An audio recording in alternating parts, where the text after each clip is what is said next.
வணக்கம் ஃப்ரெண்ட்ஸ். இப்போ பார்த்தீங்கன்னா நம்ம கத்திரி தோட்டத்தில் இருக்கோம். நம்மளோட கத்திரி தோட்டம் பார்த்தீங்கன்னா மல்ச்சிங் ஷீட்டு போட்டு நட்டுருக்கேன்.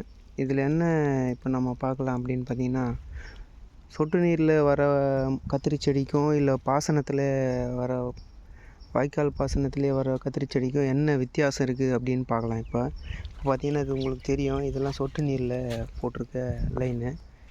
ஒரு நம்ம எப்படி வருது அப்படியே நடவு செஞ்சோமா, சொட்டு நீர் இல்லாமல் பாசனத்தில் நடவு செஞ்சு எப்படி வருதுன்னு பார்க்குறதுக்காக நானே வந்து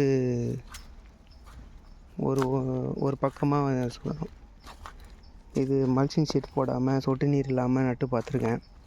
உங்களுக்கே தெரியும், இந்த வித்தியாசம் பார்த்திங்கன்னா தெரியும். நாம் சொட்டு நீரில் இருக்கிறதெல்லாம் நல்லா வீரியமாகவும் நல்ல வளர்ச்சியோடவும் தெரியுது. ஆனால் இந்த சொட்டு நீர் இல்லாமல் இருக்கிறது பார்த்தீங்கன்னாக்கா வீரியமும் இல்லை, வளர்ச்சியும் இல்லை. உங்களுக்கே பார்த்தா தெரியும், பார்த்தீங்கன்னா நல்லாவே தெரியும் வித்தியாசம். அதே மாதிரி பார்த்திங்கன்னா நம்ம சொட்டு நீரில் போட்டிருந்தாலும் நம்ம எரு வச்சதுக்கும் வைக்காத இருக்கிறதுக்கும் ஒரு வித்தியாசம் இருக்குது. பார்த்திங்கன்னா தெரியும், மாட்டு எரு பார்த்திங்கன்னா இங்கே கொஞ்சம் தூரம் பார்த்திங்கன்னா தெரியும், குட்டையாக இருக்கும். இதெல்லாம் நம்ம மாட்டு எரு போடாமல் விட்ட ஏரியா. இந்த ஏரியாவிலலாம் நம்ம ஒரு சாம்பிளுக்காக இது எப்படி வீரியம் குறைவாக வருதா என்ன ஏது பார்க்கலாம் அப்படின்னு மாட்டு எரு போடலை. பார்த்திங்கன்னா தெரியும் வித்தியாசம். இதெல்லாம் வரைக்கும் குட்டையாக இருக்கும், வளர்ச்சியே இல்லை சுத்தமாக. எரு போட்டதெல்லாம் பார்த்திங்கன்னா நல்ல வளர்ச்சி இருக்குது.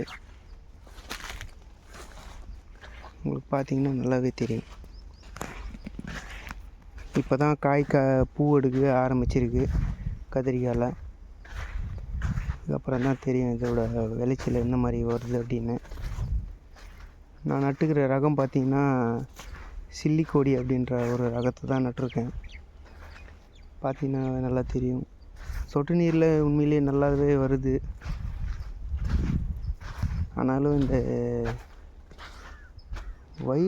வைரஸ் தாக்குதலுக்கு என்ன பண்ணுறதுன்னு தெரியல. பார்த்திங்கன்னா தெரியும்,